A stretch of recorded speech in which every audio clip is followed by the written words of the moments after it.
그런 겁니다. 12장에서는 안식일 논쟁입니다. 12장 전체가 안식일 논쟁에 대한 말씀을 하고 있어요. 그러니까 물론 예수님은 논쟁하시는 분이 아닙니다. 바리새인들이 예수님을 따라다니면서 예수님이 하시는 사역에 대해서 사사건건이 논쟁을 하는 겁니다. 오늘 본문에 한 가지 예를 들고 있는데, 예수께서 안식일에 밀밭 사이로 가실새 제자들이 시장하여 이삭을 잘라 먹으니 2절 시작. 바리새인들이 거기 줄급시다 보고, 이게 안목이라는 게 안목, 관점. 바리새인들이 보고 예수께 고하되 보시오, 당신의 제자들이 안식일에 하지 못한 일을 하나이다. 그래요. 바리새인들의 관점은요, 율법적 관점입니다. 그러니까 제자들이, 예수님과 제자들이 밀밭 사이로 지나가요. 그날이 안식일이었거든요. 그러니까 제자들이 배가 고프니까 그 밀이삭을 잘라가지고 비벼서 그걸 먹었다는 거예요. 그러니까 유대인들의 관점은, 바리새인의 율법적 관점은 그건 틀림없이 안식일을 범한 거예요. 안식일에 일을 하면 안 되거든요. 안식일에는 이쪽에 있는 것을 이렇게 옮겨도 그 안식일을 범한 겁니다. 1000m 이상을 가도 1m만 가도 안식일을 범한 거예요. 엘리베이터를 타는데 눌러도 그 일한 겁니다. 제가 이스라엘에, 예루살렘에 좀 있었는데 안식일에 회당 예배를 한번 참석을 해봤어요. 이 유대인들이 얼마나 철저하게 회당 예배를 드리는가, 정말 철저하더라고요. 이방인들은 그 안에 들어가지도 못해요. 이방인의 처소가 따로 있어요. 그래서 이렇게 유리막을 쳐놓고 구경만 하는 거예요. 그래서 제가 얘기해서, 나 한국에 우선 목사다, 개신교 목사인데 안 들어보내줘요. 나 교수다. 그러니까 보내주더라고요. 그때 여기다 이렇게 검은 거 쓰고 그 유대인들과 함께 앉아가지고 안식일 회당 예배를 한번 참석했던 적이 있어요. 굉장히 길어요. 2시간, 3시간을 합니다. 얼마나 긴지 몰라요. 그래도 어쨌든 보러 갔으니까 보는 거예요. 이제 끝나고 제가 살고 있던 숙소에 돌아오는데 그날이 안식일이었어요. 안식일 저녁 때쯤 해가지고 우리 숙소가 5층에 있었거든요. 5층. 그 엘리베이터가 아주 좁습니다. 이스라엘은 나라가 아주 좁은 나라예요. 그러니까 엘리베이터도 우리처럼 큰 엘리베이터가 없어요. 뭐 3명, 4명. 지금은 어쩐지 모르겠어요. 그때는 그랬어요. 3명, 4명 들어가면 꽉 찹니다. 그 엘리베이터 앞에 사람들이 다 웅성웅성하고 있는 거예요. 그중 4층, 5층, 3층에 사는 사람들이, 거기 다 유대인들이니까. 그 왜 그러고 있냐고, 당신들을 기다렸다는 거예요. 왜 우리를 기다립니까? 당신 같은 이방인들을 기다리고 있었다고. 그 왜 그러냐 그랬더니, 이거를 엘리베이터 이 버튼을 좀 눌러달라고. 우리가 좀 올라가야 되는데 이거 누를 사람이 없어가지고 못 누르고 있다고. 이거 누르면 왜 그러냐. 이거 누르면 안식일 범한 거라고. 철저해요. 그러니까 예수님의 제자들이 밀밭 사이로 다니면서 밀이삭을 자르니까 먹는 것보다도 자른 그것이 노동이라고 생각해요. 노동. 왜 안식일에 노동을 합니까? 응? 왜 안식일에 해서는 안 되는 일을 하냐고요? 이러면서 예수님께 논쟁을 거는 거예요. 예수님이 구약의 다윗 얘기를 합니다. 사무엘상 21장이라고 써놓으세요. 사무엘상 21장 1절에서 6절 가운데 보면, 다윗이 사울 왕에게 피해서 도망갈 때에 아기스에게로 가요. 그때 다윗이 배가 고프니까 제사장에게로 먼저 들어갔는데, 제사장이 하는 얘기가, 당신이 특별한 잘못만 없으면 먹으라고. 그래서 제사장들이 먹는 그 음식을 그때 먹었어요, 다윗이. 그 얘기를 하고 있는 거예요. 지금 거기 보세요. 3절. 예수께서 가라사대 다윗이 자기와 그 함께한 자들이 시장할 때에 한 일을 읽지 못하였느냐. 거기다 써놓으시면 돼요. 사무엘상 21장 1절에서 6절. 그가 하나님의 전에 들어가서 제사장 외에는 자기나 그 함께한 자들이 먹지 못하는 진설병을 먹지 못하였느냐. 또 안식일에 제사장들이 성전 안에서 안식을 범하여도 죄가 없음을 너희가 율법에서 읽지 못하였느냐, 그러면서 구약의 얘기를 하고 있는 거예요. 너희들은 율법에 대해서 그렇게 잘한다고 말하면서 그 구약에 있는 내용도 모르냐? 이게 굉장히 모순이에요. 바리새인들이 굉장히 철저한 것 같은데 사실은 내용을 잘 모르는 거예요. 그러면서 예수님이 하신 말씀이 뭐라 그러냐? 거기 쭉 보세요. 6절. 내가 너희에게 이르노니 성전보다 더 큰 이가 여기 있느니라. 자기 자신을 얘기하는 거예요. 그리고 8절에 이렇게 말씀합니다. 인자는 뭐의 주인이래요? 안식일의 주인이다. 인자는 안식일의 주인이다. 나의 제자들이 나와 함께 있기 때문에 내 안에 있으면 그게 자유고 평안데 왜 율법적인 조항을 가지고 나의 제자들을 그렇게 정죄하느냐. 그러면서 오늘 본문의 키 센텐스가 되는 말씀이 있어요. 7절 읽습니다. 시작. 나는 자비를 원하고 제사를 원치 아니하노라 하신 뜻을 너희가 알았다면 무죄한 자를 죄로 정치 아니하였으리라. 그러니까 제자들이 안식일에 이삭을 잘라서 먹은 것이 죄가 아니라는 거예요. 너희가 만일 율법의 정신을 알았더라면 이렇게 정죄하지 않을 것이다. 이 굉장히 중요한 말씀이에요. 지금 아까 보고라고 한 말씀에 줄을 그으라고 그랬죠. 2절에 보면 바리새인들이 보고, 바리새인들의 관점은 율법적 조항입니다. 율법 조항. 율법의 조항을 가지고 제자들의 한 행동을 보니까 그건 죄가 되는 거예요. 그러나 예수님은 율법 조항이 아니라 자비, 율법 정신을 가지고 말씀한 거예요. 그래서 우리가 거기다 써놓으세요. 율법 조항, 그리고 율법 정신. 우리가 보통 살아가는 사회는 법이 있습니다. 형법, 형사소송법, 민법, 민사소송법, 헌법, 이런 법들이 있어요. 근데 법은 법 조항이 있고 법 정신이라는 게 있어요. 이 정신이란 봐요. 근데 법 조항만 갖다가 법 조항대로만 재판을 하니까 사실은 굉장히 억울하게 형을 사는 사람들이 많습니다.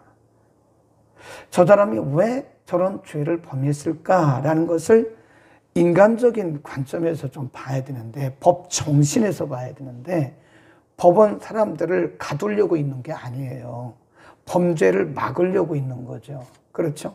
범죄를 막아서 이 선한 사람들을 지키기 위한, 평범한 백성들을 보호하기 위해서 있는 거지, 사람들을 다 잣대로, 법의 잣대로 재가지고 그들을 감옥에 넣으려고 있는 게 아닙니까?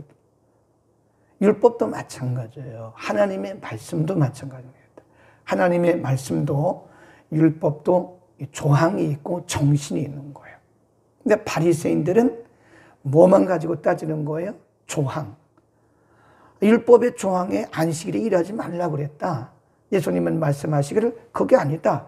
안식일의 정신은 자비다. 이거 자비. 그러니까 바리새인들은 율법의 조항을 가지고 보니까 쉼이 없어요. 여유가 없어요. 그냥 그 잣대로 탁탁탁탁탁 채는 거예요. 예수님은 그게 아니야. 율법의 본질적 정신은 긍휼과 자비라는 거예요. 아멘. 우리는 이 세상을 살아갈 때 잘못하면 바리새적 관점을 가지면 사람들을 자꾸 비난합니다. 저 사람 왜 저래? 왜 저래? 왜 저래? 이런다고요. 굉장히 그게 위험해요. 그게 왜 그러죠? 저 사람이 왜 저렇게 행동했는가를 생각을 안 하는 거예요. 복음적인 관점을 가지고 보면 그 사람이 이해를 하게 됩니다. 그 사람을. 그러나 율법적 관점을 가지면 정죄를 하게 되는 거예요.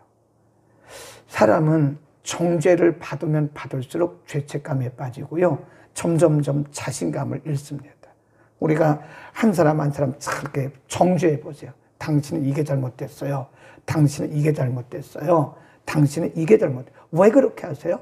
왜 그렇게 하세요? 자꾸 왜라고 하는 조항을 갖다 대면 사람들이 다 기가 죽어요. 자신감을 잃어요. 그러나 정신, 율법 정신, 말씀의 정신을 가지고 그럴 수도 있군요. 그러셨군요. 그래서 그러셨군요. 이게 복음 정신이에요. 그러셨어요? 다음에 잘하시면 되죠. 예수님도 그랬잖아요. 가늠하다가 현장에서 잡힌 여인을 데리고 와요. 사람들이 율법 조항을 가지고 치려고, 율법에는 가늠한 여인을 죽이라고 그랬거든요. 그러니까 그 여인을 치려고 어른부터 아이들까지 다 돌을 들고 온 거예요. 예수님 뭐라고 그래요? 너희 중에 죄 없는 자가 돌로 쳐라. 생각해 보니까 다른 사람은 돌로 치려고 하는데 자기에게도 그런 죄가 있다는 걸 모르는 거예요, 사람들이. 양심에 말씀하신 거예요. 너희 중에 죄 없는 사람이 있다고 생각한다면 이 여인을 쳐서 죽여라. 생각해 보니까 자신들에게도 다 죄가 있잖아요. 그러니까 돌을 다 놓고 다 갔어요. 그리고 예수님께서 둘이 남았잖아요. 나도 너를 정죄하지 않는다. 그리고 뭐라고 그랬어요? 가서. 이게 은혜예요. 가서 다시는 죄를 범하지 마. 이게 기회를 주는 거거든. 이게 율법 정신입니다. 이게 예수님의 정신이고 복음 정신이에요. 사람이 잘못할 수 있어요. 당신은 왜 그런 거예요? 그러면 안 되는 거죠. 네, 조항을 가지고 논쟁하려고 하지 말고 이해해줘. 이해. 그럴 수도 있어요. 그럴 수도 있지. 다시 시작하면 돼. 예수님도 그랬지. 예수님도 나도 너를 정죄하지 않아. 가서 다시는 범죄하지 마. 그 말을 들었을 때 그 여인이 얼마나 힘이 났겠어요. 예수님 앞에서 팔팔팔 떨고 있는데 예수님 말씀하시면 괜찮아. 괜찮아. 난 너를 정죄하지 않아. 가서 다시는 죄 안 짓고 잘 살면 돼. 그 말씀을 들었을 때 이 여인이 얼마나 힘을 얻었겠습니까? 우리는 율법적 조항을 가지고 사람을 바라보면 본인이 제일 괴롭습니다. 사람을 판단하고 사람을 평가하고 사람을 자꾸 우리가 논쟁할 때 자기 자신이 제일 힘들어요, 사실은. 반대로 사람들을 용서해주고 세워주고 이해해주고 받아주면 내 마음이 더 풍성해집니다. 내가 풍성해지고 내가 넉넉해지고 내가 살아야 우선. 그러니까 다른 사람들을 자꾸 이렇게 바리새적인 관점을 가지고 조항을 가지고 따지고 판단하고 비난하면 사실은 내가 죽는가를 내가 피폐해지는 거예요. 예, 되게 보면 우리가 피폐해지면요. 복음 정신이 아니라 율법 조항을 가지고 율법적 관점으로 자꾸 사람들을 평가하려고 그래요. 그건 내가 피폐해져서 그런 거예요. 내가 여유가 있고 내가 은혜가 풍성하면요. 복음 정신으로 살아갑니다. 우리 복음 정신으로 살아갑시다. 그래서 사도 바울은 디모데에게 복음의 아들, 믿음 안에서 낳을 디모데에게 이렇게 말해요. 논쟁하지 마라. 논쟁하지 마라. 변론하지 마라. 그 당시에 헬라 철학이 있었기 때문에 사람들이 앉으면 논쟁하고 변론하는 거예요. 그래서 유대인들은 이 디베이팅이라는 걸 잘합니다. 아버지와 아들이 만나도요, 이런 디베이트를 해요. 그런 사람, 이 유대인들은 그런 습관들이 있었기 때문에 늘 논쟁하기를 좋아해요. 그러니까 사도 바울이 디모데에게 하는 얘기가 논쟁하지 마라. 네, 한번 봅시다. 디모데 전서 6장으로 갑니다. 6장 1절부터 볼까요? 6장 디모데 전서 1장부터 봅시다. 네. 1장 4절 디모데 전서 1장 4절 신하와 시작 신하와 끝없는 족부에 창념치 말게 하려 함이라. 이런 것을 배에 있는 하나님의 경륜을 이름보다 도리어 변론을 내는 것이다. 이 복음에 있는 사람들은 이렇게 변론하지 않는, 족보 이야기하지 않고 누가 옳은가 누가 그런가 이런 얘기하지 않는다는 거. 그 다음에 6장으로 갑니다. 6장 4절 디모데전서 6장 4절 시작. 저는 교만하여 아무것도 알지 못하고 변론과 언쟁을 좋아하는 자니 이로써 투기와 분쟁과 회방과 악한 생각이 난다 그러잖아요. 이 논쟁하는 것은요, 때로는 필요하죠, 논쟁도. 그런데 이 논쟁은 바리새적인 율법적 관점을 가질 때 자꾸 논쟁을 하게 되는 거예요. 논쟁은 우리에게 별로 유익이 없다 그런 얘기입니다. 6장 20절입니다. 디모데전서 6장 20절. 디모데야, 시작. 디모데야, 내게 부탁한 것을 지키고 거짓되이 일컫는 지식에 망령되고 한 말과 변론을 피하라 그랬잖아요. 네. 망령되고 헛된 변론을 피하라. 그러니까 사실 우리에게 그것이 경건에 큰 유익이 없다는 거예요. 네. 우리는 율법적 조항, 율법적 관점을 가지고 살 것이냐, 복음의 정신, 복음적 관점을 가지고 살 것인가를 생각해요. 선택은 우리에게 있습니다. 우리가 율법적 관점을 가지고 살아간다면 우리는 율법적 잣대로 사람들을 자꾸 평가하게 돼요. 그러면 내가 피폐해지고 다른 사람도 피폐하게 만드는 거예요. 복음적 관점, 복음적 정신, 예수 그리스도의 정신을 가지고 살면 사람들을 이해해주고 세워주고 용서해주고 힘을 줘서 사람들을 세우고 살리는 일을 하게 됩니다. 우리가 이 땅에 존재하는 것은 한 사람이라도 세워야 돼요. 한 사람이라도 살리는 일을 해야 돼요. 안 하겠습니까? 회의를 하면서도.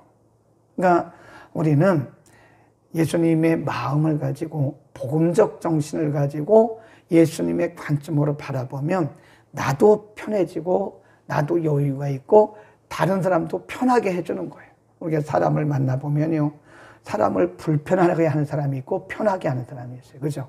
우리가 사람을 이렇게 대인관계를 해보면 사람을 편안하게 해주는 사람이 있고 사람을 굉장히 불편하게 하는 사람이 있어요.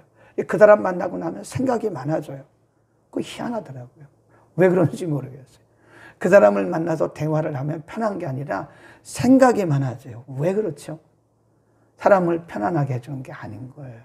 우리는 예수님의 정신으로 복음적 관점으로 사람들을 편안하게 하는, 그래서 우리가 복음 안에 살아가는 아름다운 그런 일들이 있기를 바랍니다. 기도하겠습니다.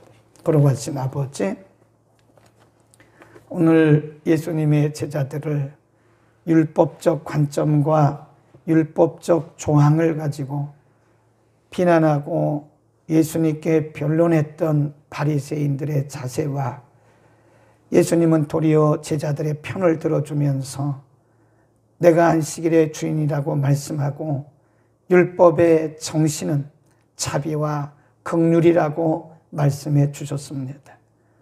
오늘 혹여 우리는 바리새적인 관점으로 율법적 관점으로 다른 사람들을 불편하게 하고 있지는 않는지, 가늠하다가 현장에서 잡혀온 여인에게 나도 너를 정죄하지 아니하노니 가서 다시는 죄를 범하지 말라고 그를 용서해주고 편안하게 보냈던 예수님의 관점으로 살아가는지 우리 자신을 돌아보게 하시고, 지금까지는 우리가 어떤 관점으로 살았든 복음의 정신, 복음의 관점, 예수 그리스도의 관점으로 살아갈 수 있도록 넉넉한 마음을 주옵소서.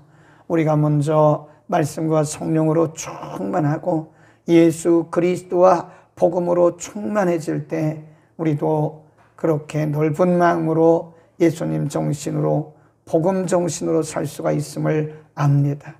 우리를 말씀과 성령으로 예수 그리스도의 마음과 사랑으로 충만하고 풍성하게 하옵소서. 예수 그리스도의 이름으로 기도드립니다. 아멘. 교회